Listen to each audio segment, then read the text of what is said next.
My name is Evelyn Hartman. I am 30 years old and I live in Seattle. My father didn't even wait until dessert. He slammed his hand on the Thanksgiving table. The china rattled. The whole room went dead silent. He looked right at me, his face red with anger, and shouted so everyone could hear, "Evelyn, you are a useless failure. I am done supporting you. You need to grow up and get out. Go live in the streets for all I care." I looked at my mother. She didn't say a word. She just kept cutting her turkey. Then I looked at my sister, Crystal. She was hiding a nasty little smirk behind her napkin.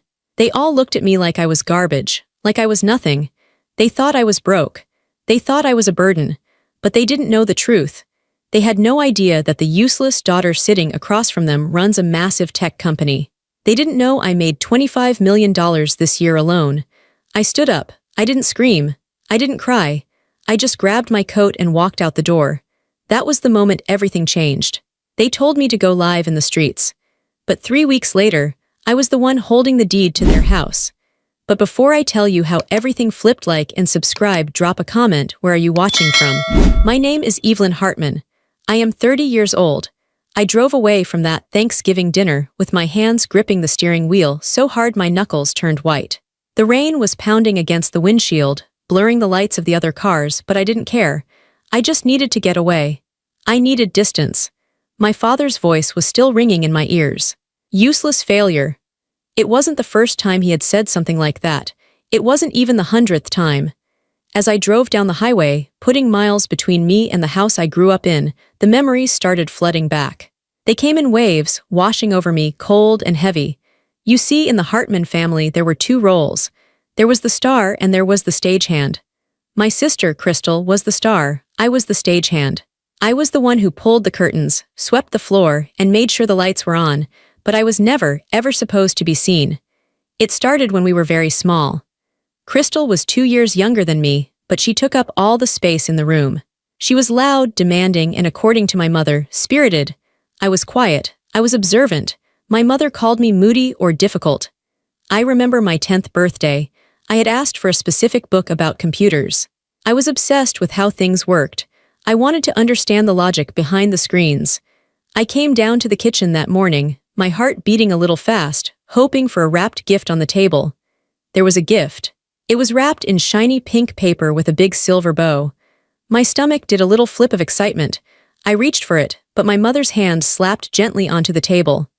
"No, Evelyn," she said, not even looking up from her coffee. "That's for Crystal."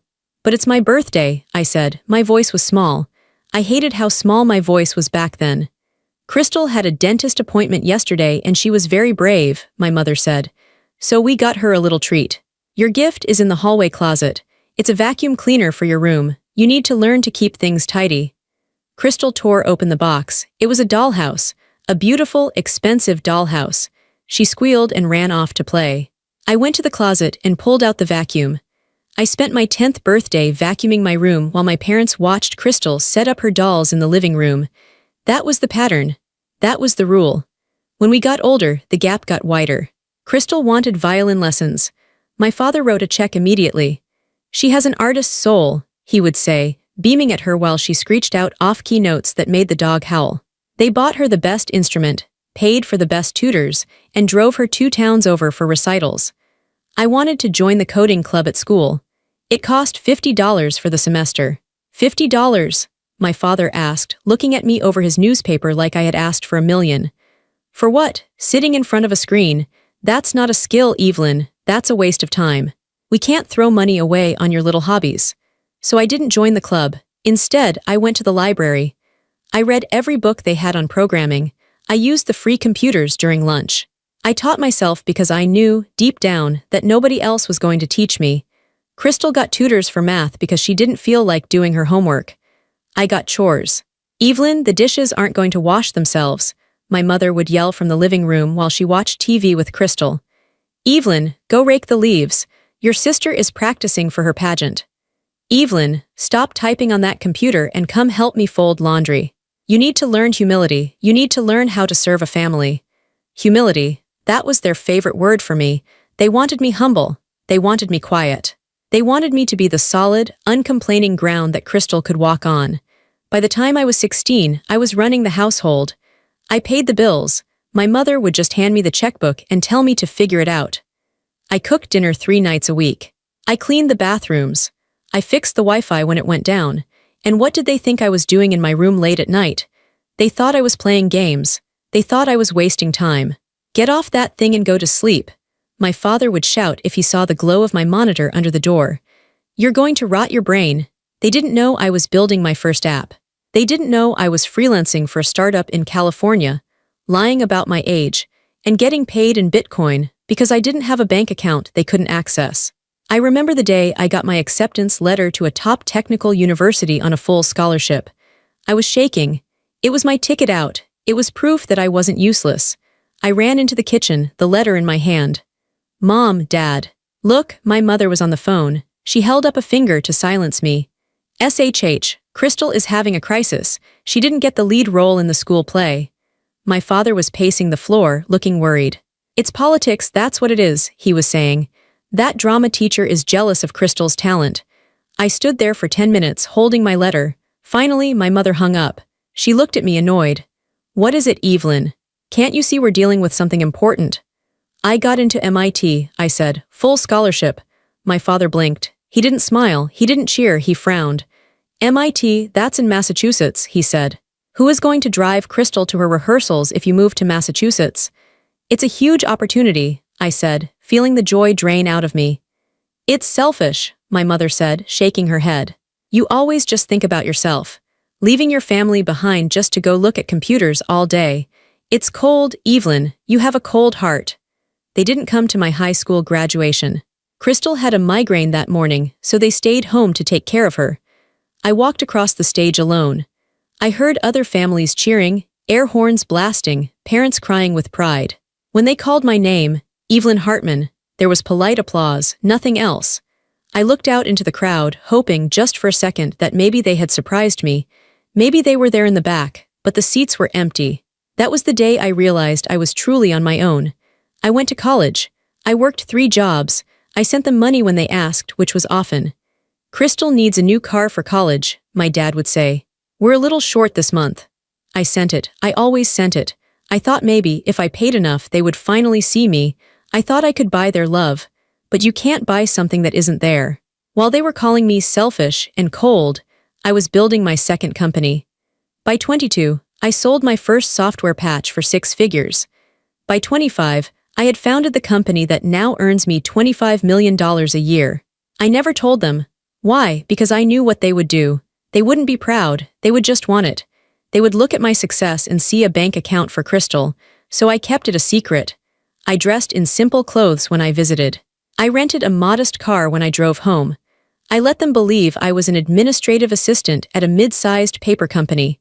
I let them lecture me about working harder and saving pennies. You should be more like Crystal, my mother told me last Christmas. Crystal was working part-time at a boutique and living in an apartment my parents paid for. She has flair, she has style, you're just very plain, Evelyn. I know, Mom, I said, I know, and now here I was, 30 years old. A multi-millionaire, a CEO, and my father had just told me to go live in the streets because he thought I was a failure. I wiped a tear from my cheek as I merged onto the interstate. The saddest part wasn't the insult. The saddest part was that I wasn't surprised. I had been training for this moment my whole life.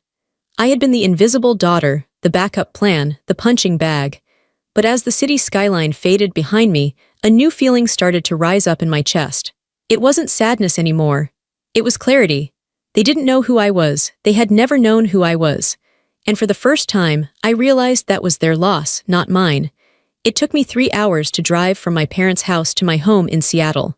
By the time I arrived, the rain had stopped, leaving the city slick and shining under the streetlights. I pulled my car into the underground garage of my building. It wasn't a rental car this time. It was my car, a sleek, dark gray electric sedan that cost more than my parents' house. I parked in my reserved spot, right next to the elevator. The security guard, Mike, nodded at me as I walked toward the lift. Good evening, Miss Hartman, he said. Rough weather out there. Rough night, Mike, I said quietly. The elevator whisked me up to the top floor, the penthouse. I unlocked the door and stepped inside. The space was massive. Floor-to-ceiling windows looked out over the entire city and the Puget Sound. The lights of the ferries moving across the black water twinkled like stars. The floors were heated marble. The furniture was Italian leather. It was quiet, clean, and incredibly expensive. This was my reality.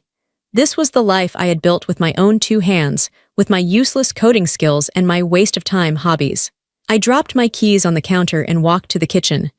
I poured myself a glass of water and leaned against the island, looking out at the view. It felt surreal.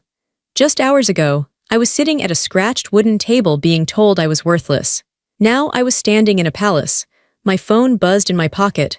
I hesitated. I didn't want to look. I knew it was going to be them. Maybe my mother calling to yell at me for walking out. Maybe Crystal sending a nasty text. But I pulled it out anyway. It wasn't them. It was my cousin Lily. Lily was the only person in the family who treated me like a human being. She was kind, but she was also a bit of a gossip. She lived for the family drama. The text was a screenshot. It was a Facebook post. My heart sank as I read the name at the top, Barbara Hartman, my mother. The post read, "Please pray for our family during this difficult time. Our daughter Evelyn has unfortunately lost her way. She left our Thanksgiving dinner in a rage. We have just learned that she is currently homeless and couchsurfing in Seattle, unable to keep a steady job due to her mental instability. We are heartbroken, but we had to show tough love. We hope she finds the help she needs. Number family first, number pray for Evelyn." I stared at the screen. My hands started to shake. Homeless, mental instability. Another text from Lily popped up. "Ev, is this true? Aunt Barb is telling everyone you got fired and you're living in your car. She said you asked them for money and they had to say no because you're on drugs." Drugs. I felt like I had been punched in the stomach. I lowered the phone and gripped the marble counter. It wasn't just that they were lying. Families lie sometimes. People exaggerate. But this was a destruction of character. They weren't just covering up the argument. They were actively rewriting my life. I scrolled through the comments on my mother's post. "So sad, Barbara, you did your best. I always knew there was something off about her. Sending love to Crystal, she must be devastated to see her sister like this. Crystal." Of course. I walked over to the window and pressed my forehead against the cool glass. I looked down at the city. I could buy and sell everyone commenting on that post. I ran a company that employed 600 people. I was on the cover of a tech magazine last month, under a profile that didn't show my face because I valued my privacy. And yet, my mother was painting me as a drug-addicted failure. Why? The question gnawed at me. Why would she do this? Why tell everyone I'm homeless? Then, the realization hit me. It was cleaner for them. If I was successful, then their treatment of me was cruel. If I was a millionaire, then their neglect was abuse. But if I was a failure, if I was a homeless drug addict, then they were the victims. They were the long-suffering parents trying to help a troubled child. It justified everything. It justified the tough love. It justified kicking me out. They needed me to be broken so they could feel whole. I felt a tear slide down my nose. It wasn't the lie that hurt. I didn't care what my Aunt Martha or the neighbors thought. It was the fact that my mother, the woman who gave birth to me, would rather destroy my reputation than admit she was wrong. She wanted me to be on the streets. She preferred a version of me that was suffering. I looked around my beautiful, silent apartment. It felt like a fortress now. I typed a reply to Lily. "I'm fine, Lily. I'm safe. Mom is confused. Please don't engage with her." I put the phone down. I didn't sleep that night. I sat on my couch, wrapped in a blanket, watching the rain hit the windows. For years, I had held onto a tiny hope. A hope that one day I would bring them here. I would invite them to the penthouse. I would cook them a gourmet dinner in this kitchen. I would say, "Look, Mom, look, Dad, I did it. Aren't you proud?" And in my fantasy, they would cry. They would hug me. They would say, "We were wrong, Evelyn, you are amazing." But reading that Facebook post killed that dream. It snapped its neck. They wouldn't be happy for me. If they saw this place, they would hate me for it. They would be jealous. Or worse, they would feel entitled to it. They would try to take it. I realized then that I could never tell them the truth, not in the way I wanted to. The next morning, I went to work. I needed the routine. I needed to feel capable again. I walked into my office building. The receptionist smiled. "Good morning, Miss Hartman." "Good morning, Sarah."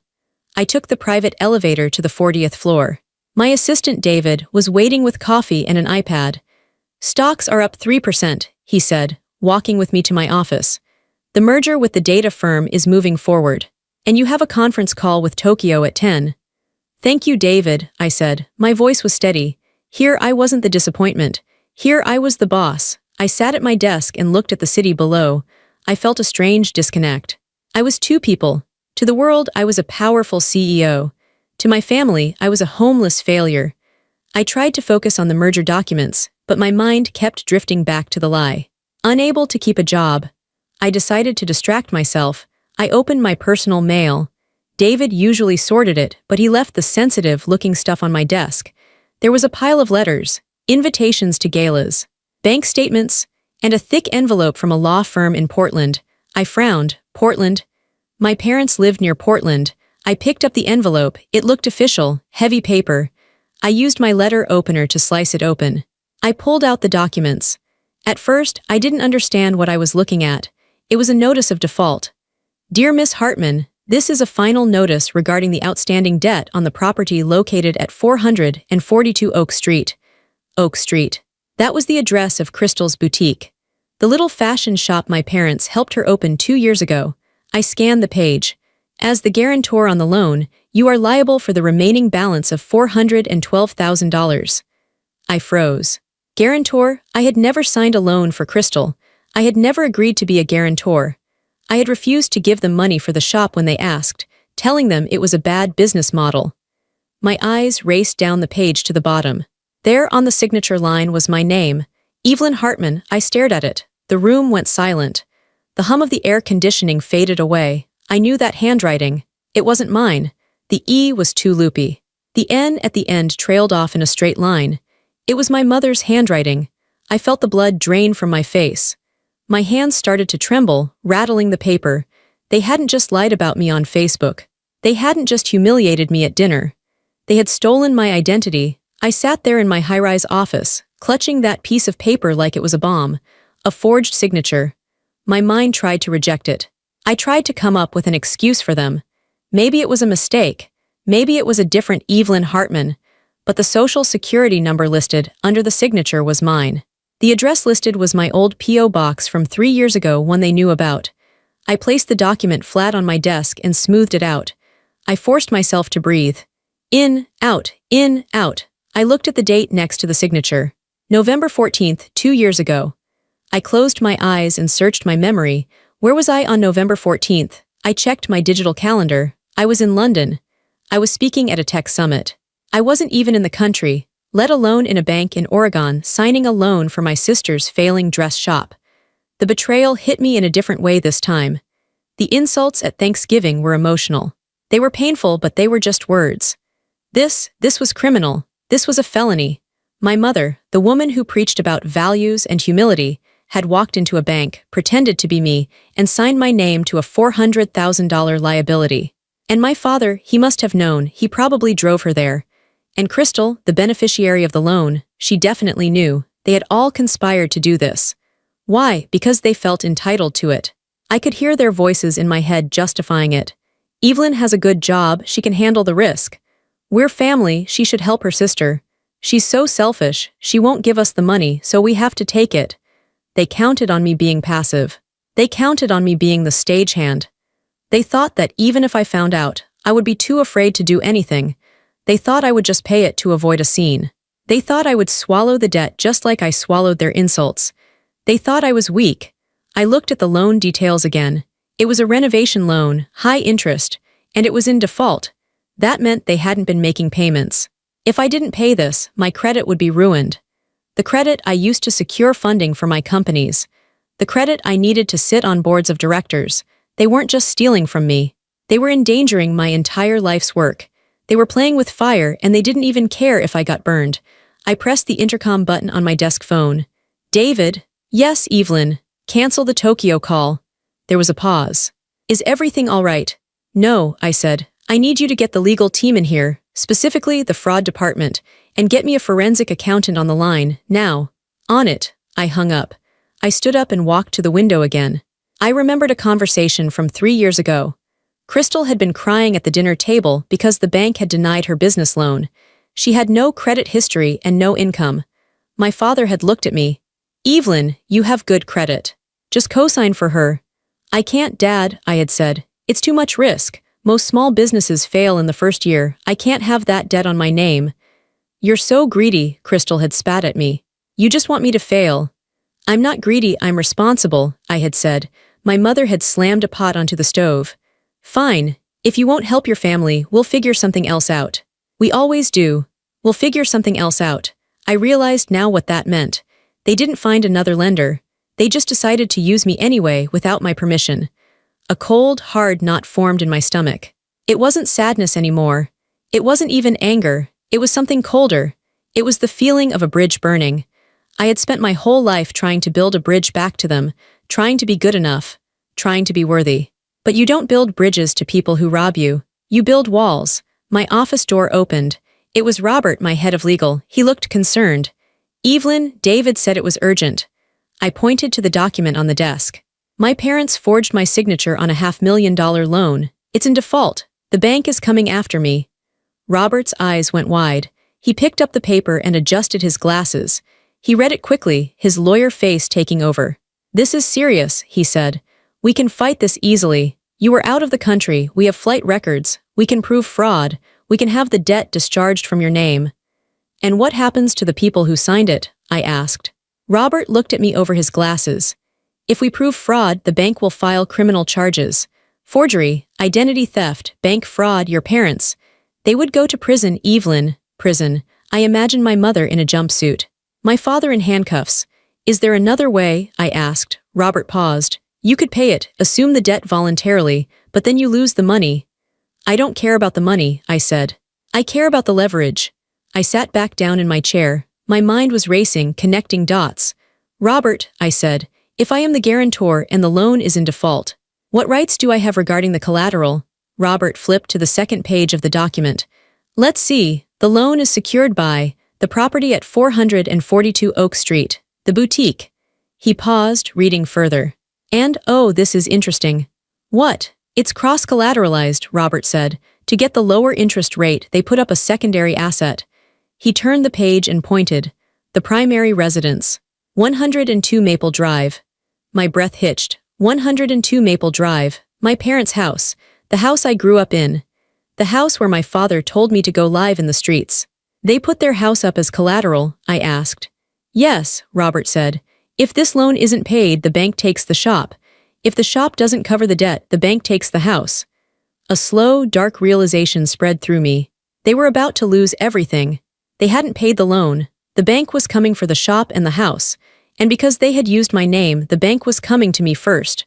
So, I said, my voice steady, if I pay off the debt, I step into the shoes of the bank. Robert nodded slowly, understanding where I was going. Technically, yes. If you purchase the debt from the bank, instead of just paying it off as a guarantor, you become the creditor. You would hold the note. You would hold the lien on the shop and the lien on the house. I looked out the window at the gray Seattle sky. They told me to be homeless. They tried to ruin my name. They stole my identity. And now fate had handed me the deed to their shelter. Robert, I said, I want to buy the debt. You want to own your parents' mortgage? Yes, I said. I want to own it all, do it quietly. Use the holding company. Do not let them know it's me, just buy the paper. And then, Robert asked. And then, I said, we proceed with foreclosure. For the next 2 weeks I was a ghost. I didn't answer Crystal's texts asking if I was okay, which were really just fishing expeditions to see if I was suffering. I didn't reply to my mother's Facebook posts. I didn't speak to my father. I stopped seeking their approval. That was the biggest shift. For 30 years, every action I took was filtered through the question, will this make them love me? Now the question was, how do I protect myself? I hired a private investigator to dig deeper.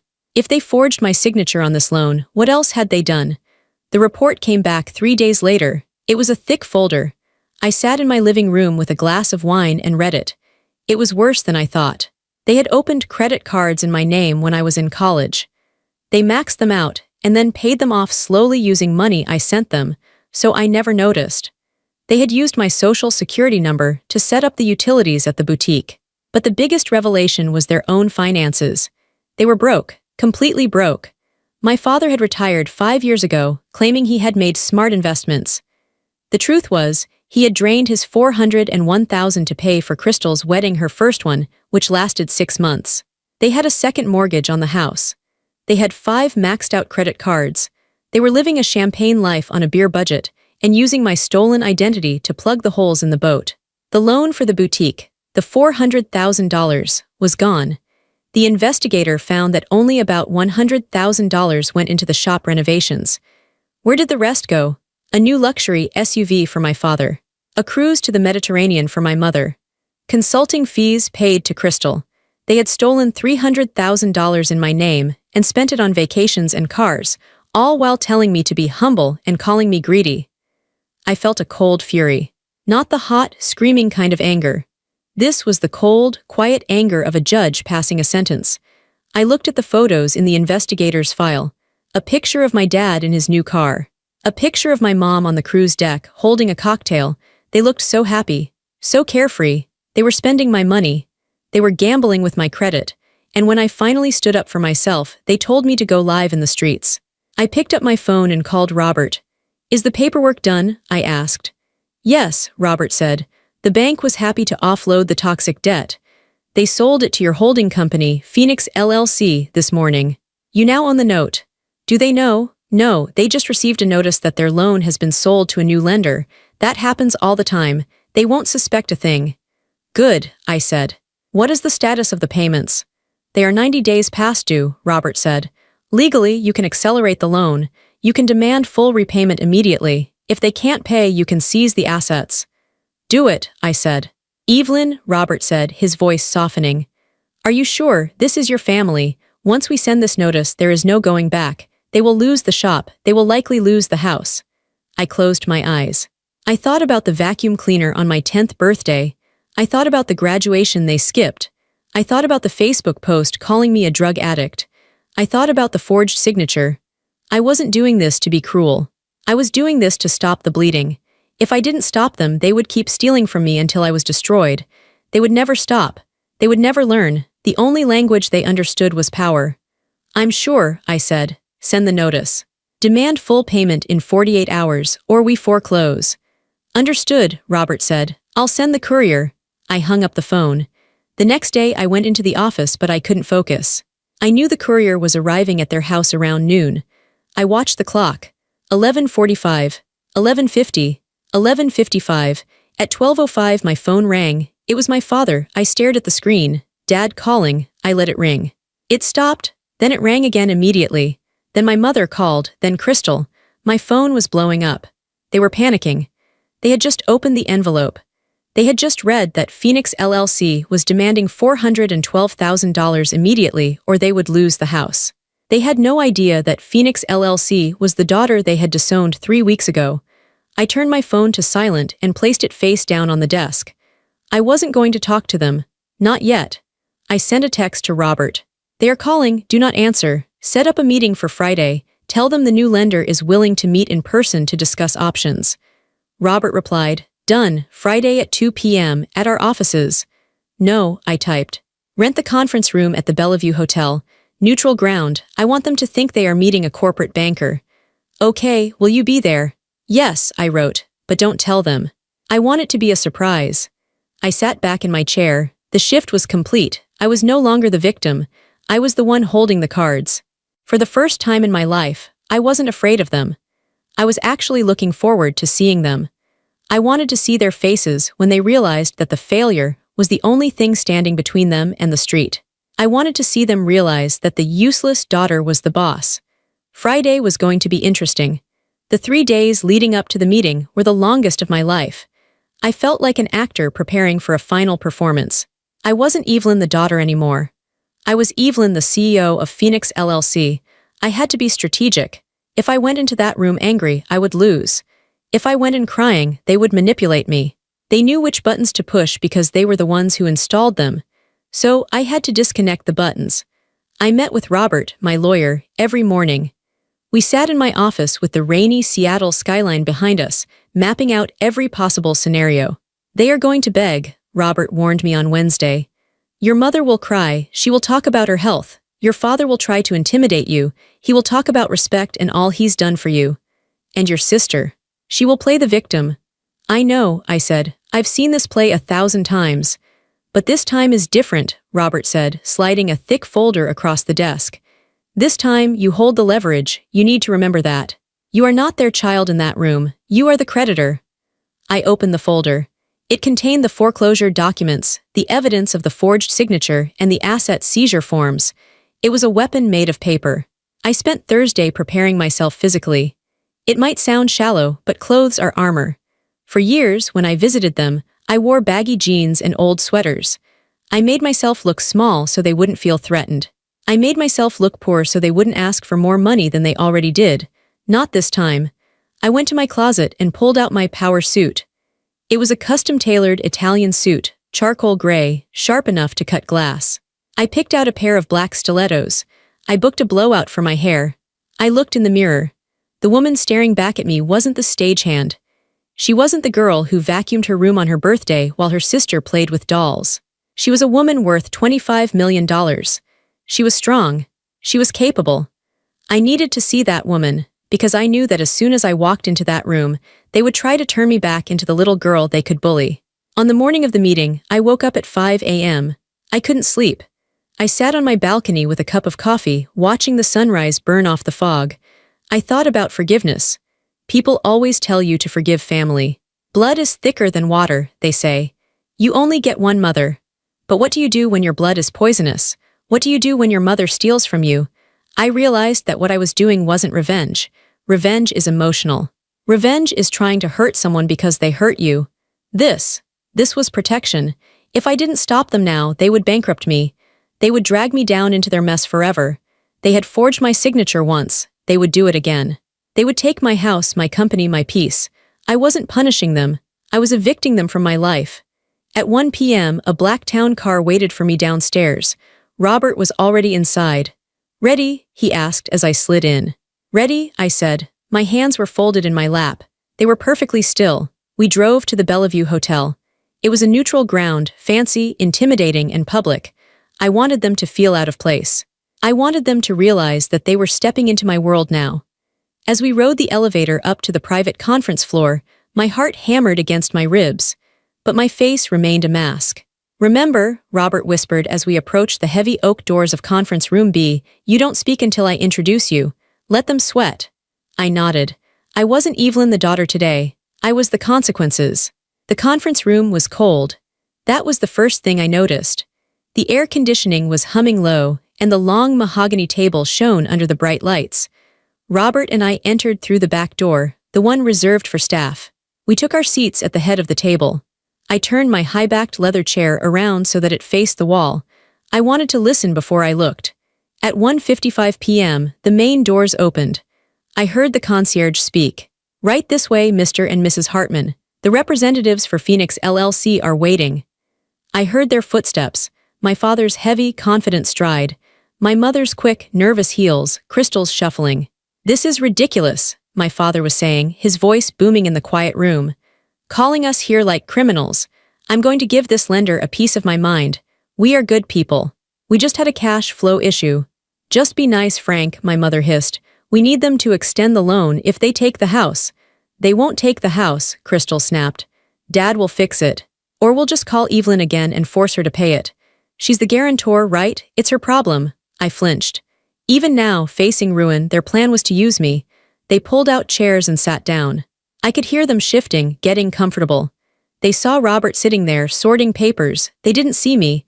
The back of my chair was a wall between us. "Good afternoon," Robert said. His voice was calm, professional. "I am Robert Sterling, lead counsel for Phoenix LLC. "Mr. Sterling," my father said, putting on his fake businessman voice. "Look, there has been a misunderstanding. We didn't know the loan was sold. We are prepared to make a payment next month. We just need a little grace period." "There is no grace period," Robert said. "The loan is in default. The total amount of $412,000 is due immediately." "That's impossible," my mother cried. "We don't have that kind of money lying around." "Then we proceed with foreclosure," Robert said. "We will seize the commercial property at 442 Oak Street and the residential property at 102 Maple Drive." "You can't take our home," my father shouted. I heard him slam his hand on the table, the same way he did at Thanksgiving. "I have rights, my daughter. My daughter is the guarantor. Go after her. She's the one who signed." "Ah, yes," Robert said. "The guarantor. Evelyn Hartman." Yes, Evelyn, my mother said eagerly. She has a job, she can pay, go garnish her wages, leave us out of it. We have looked into the guarantor, Robert said. And the acquiring party, my client, has a specific interest in that aspect of the case. Your client? Crystal asked. Who is your client? I want to speak to the manager. I want to speak to the owner of this debt. The owner is here, Robert said. That was my cue. I took a deep breath. I placed my hands on the armrests, and I slowly swiveled the chair around. The silence that followed was absolute. My father's mouth hung open. My mother froze, her hand halfway to her mouth. Crystal blinked, her face contorted in confusion. I sat there looking at them. I was wearing my charcoal suit. My hair was perfect. I looked nothing like the daughter they had screamed at 3 weeks ago. I looked like the person who owned them. Hello, Dad, I said. My voice was steady. Hello, Mom. Evelyn, my mother whispered. She looked at Robert, then back at me. What are you doing here? Did they call you too? She isn't here as a witness, Mrs. Hartman, Robert said coldly. Miss Hartman is the owner of Phoenix LLC. She bought your debt this morning. She is the acquiring party. My father's face turned a deep, violent purple. You bought the loan. Yes, I said. I bought it, which means you don't owe the bank anymore. You owe me. Crystal laughed. It was a nervous, high-pitched sound. You're homeless. Mom said you were living in your car. You don't have $400,000. I looked at Crystal. I bought the debt for cash, Crystal.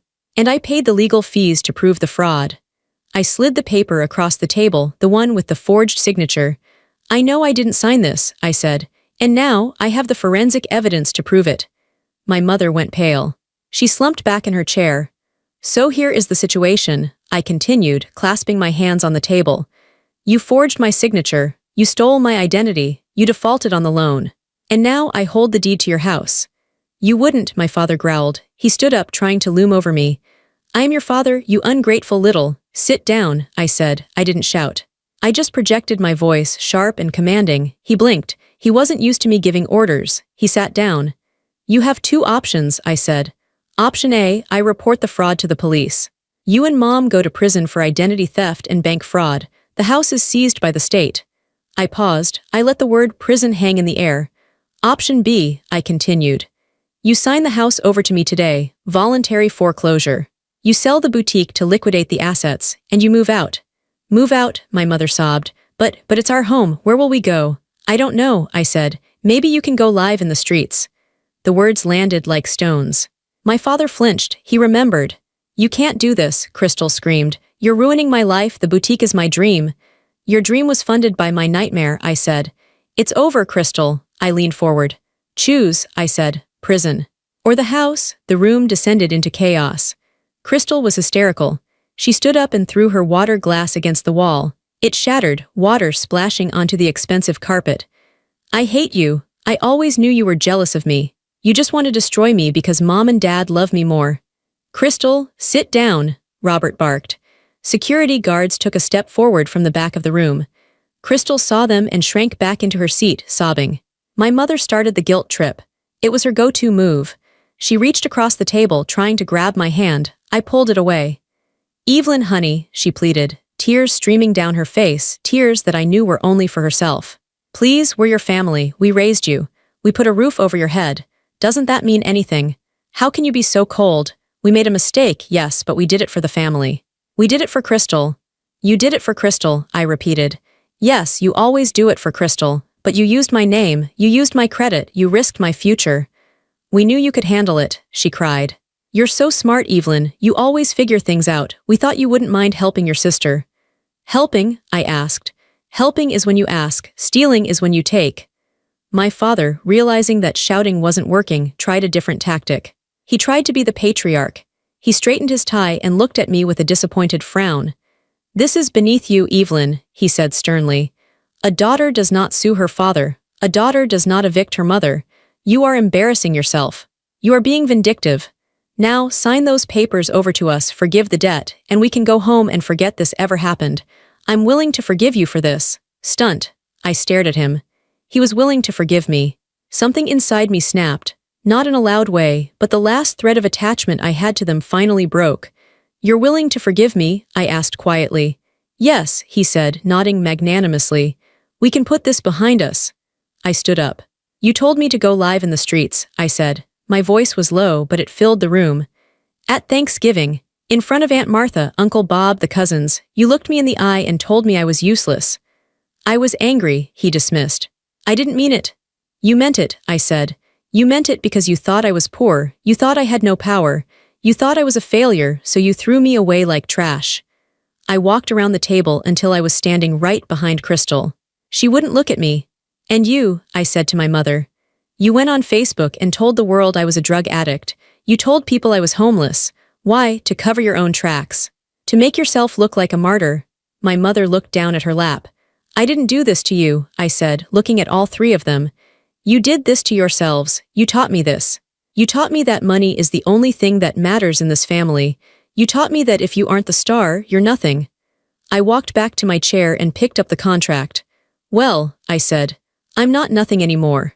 And I'm not the stagehand, I'm the bank. I dropped the pen on the table in front of my father.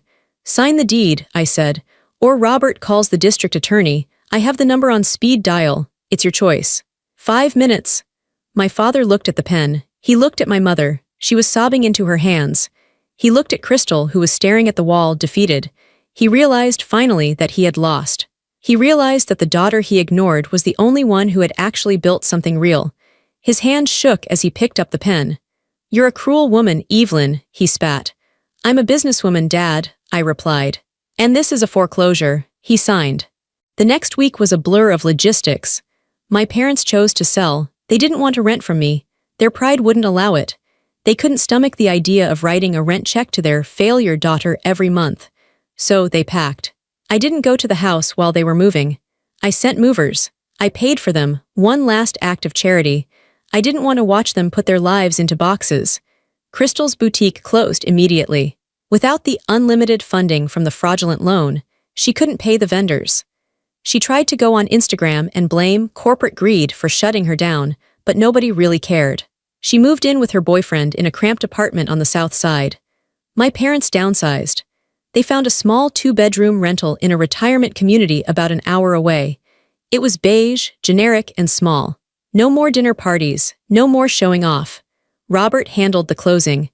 I took possession of the house, 102 Maple Drive, on a Tuesday afternoon. I drove there alone. The house was empty. The driveway was clear. I walked up the front steps, the same steps I had walked up 1,000 times carrying groceries or school books. I unlocked the door and stepped inside. It smelled like lemon pledge and old memories. The furniture was gone. The walls were bare. The outlines of where the pictures used to hang were visible on the paint, ghost squares of a family that didn't exist anymore. I walked into the kitchen. I stood in the spot where my father had yelled at me. I stood in the spot where my mother had given Crystal the dollhouse. I thought I would feel sad. I thought I would cry. I waited for the grief to hit me, but it didn't come. Instead, I felt light. I walked through the living room. I walked up the stairs to my old bedroom. It was tiny. The carpet was worn. This was the room where I taught myself to code. This was the room where I planned my escape.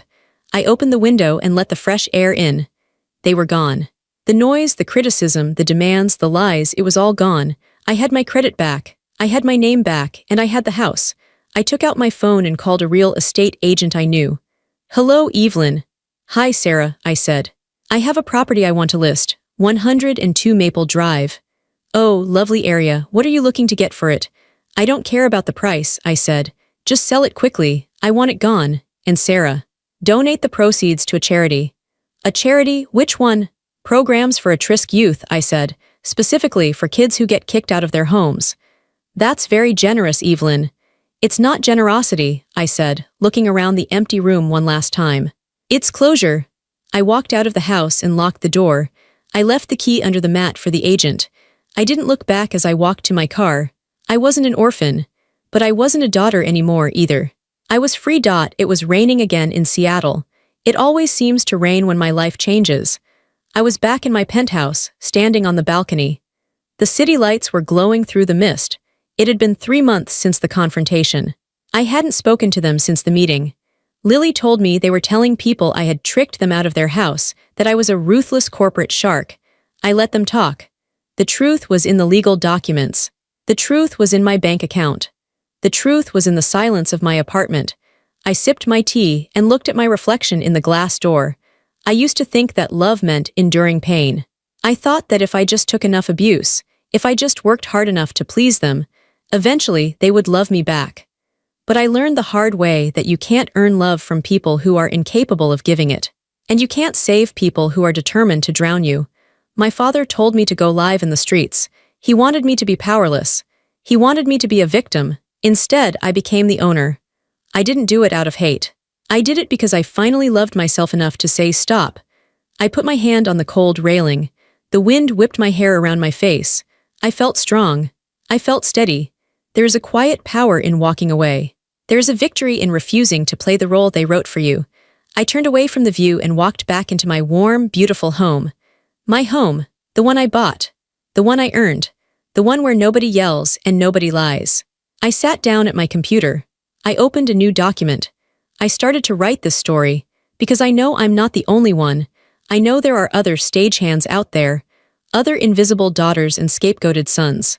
People who are holding the weight of their families on their backs, waiting for a thank you that will never come.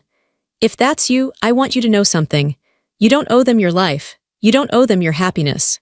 And you certainly don't owe them your credit score. You can walk away. You can build your own empire. And you can find a family that chooses you, not one that uses you. I saved myself. You can too. If my story resonated with you, and if you've ever had to cut ties to save your sanity, please subscribe. I'll be sharing more about how I rebuilt my life and the lessons I learned along the way. You are not alone.